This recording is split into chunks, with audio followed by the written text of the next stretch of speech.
Hi guys, so today I'm at my mom's house.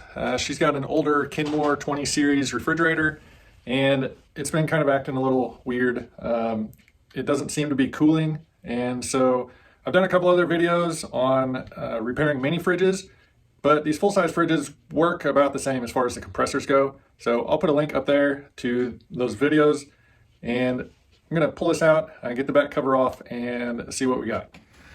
All right, so this fridge just has a little like cardboard type panel covering all of the components down here. You can see I've got it unplugged. You want to make sure you do that. And here's the compressor. The compressor is pretty warm right now, like almost too hot to touch. So it could be that the compressor is locking up, but she did say she kept hearing it click. So it may be kind of a typical issue of start relay keeps trying to start the compressor, but it just can't ever get started because of a faulty relay.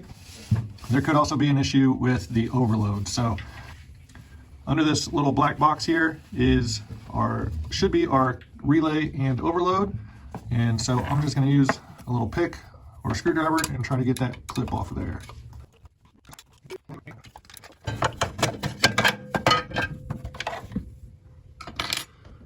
All right, so we got the cover off. You can see right there the black relay, and then there's a little bit of white there. That should be the overload. Actually, this one's a little different. Let me get a flashlight and get a better look. All right, so here's what we got off. This bottom rectangular piece is the start relay. Very similar to the start relays that I've shown in the past. Just two pins that go on the start and run windings of the compressor.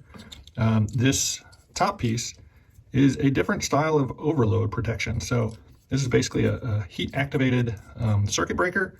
And so there's this little metal clip that just kind of slides in there. It presses this round piece up to the compressor, and if this heats up too much, it will disconnect these two wires. If everything's cool, there's an internal connection between these two wires. So I'm going to grab a meter and test these two things.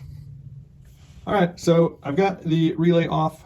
I've got my human tripod here. My mom's holding the camera. But you can see the relay, the second line, it says 4R7. And so that typically means it's a 4.7 ohm resistance across these two pins. If you watch the link up there, I actually pull one of these apart, show what's inside of it.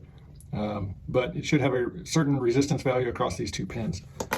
Got my meter set to ohm reading, and I could probably get by with up to a 200 ohm reading, but I'm going to turn it up to 2000, just because when I measure across here,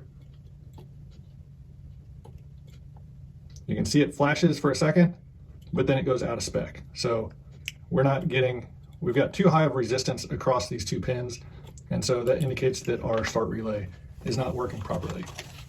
So this is a start relay I had at home, and this one should test good.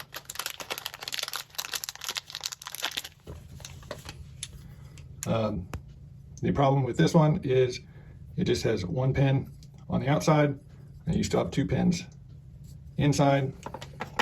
So same thing, we should just have a little bit of resistance between these two. Got about 6 ohms resistance across this one. But because of the way this is wired, this relay will not work on this fridge. So I'm gonna have to get a replacement start relay, and that should get this thing going again. Okay, so I took this apart. Part of the little housing did bust off. But this is a really old style relay. You see a little silver pin there and a little silver pin here. I just had to get a pick and push those in towards the center, and then the end cap came off here. It's a really old style retention system. They now just make all of that stuff out of plastic. But the ceramic disc that was in here had a lot of corrosion on one side of it, so I just kind of scuffed it up and got it cleaned up. So hopefully it'll make a better connection. Let's get the meter and take some readings. Okay, so you can see it flashed on for just, oh, there we go.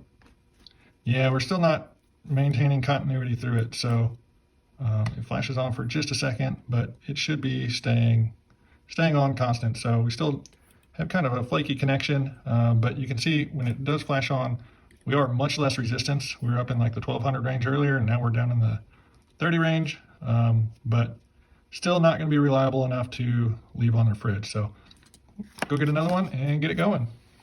Okay, so got the new relay from the local appliance parts place, and let's measure it real quick.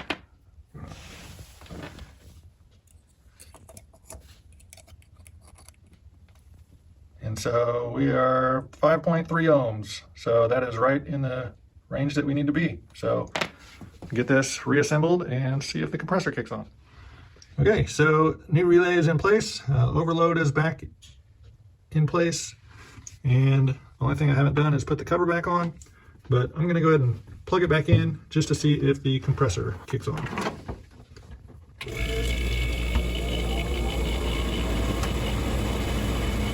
And there we go, compressor is up and running.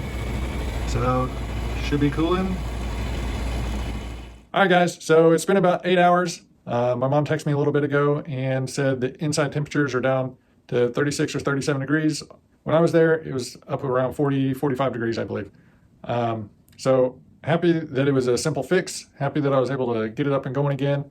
That fridge is at least 25 years old, maybe closer to 30 years old. And this, I think, is maybe the only third repair that's been done on it. One was the water valve, one was the ice maker, and now this. So it's held up pretty good for a couple decades.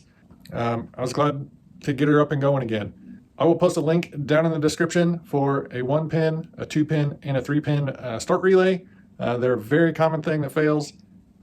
If your fridge won't start, you hear the compressor cycling a bunch, definitely unplug it. Check out your start relay, and pretty inexpensive fix a lot of times. So if you like what I do, give me a thumbs up, hit that subscribe button, and until next time, we'll see you later.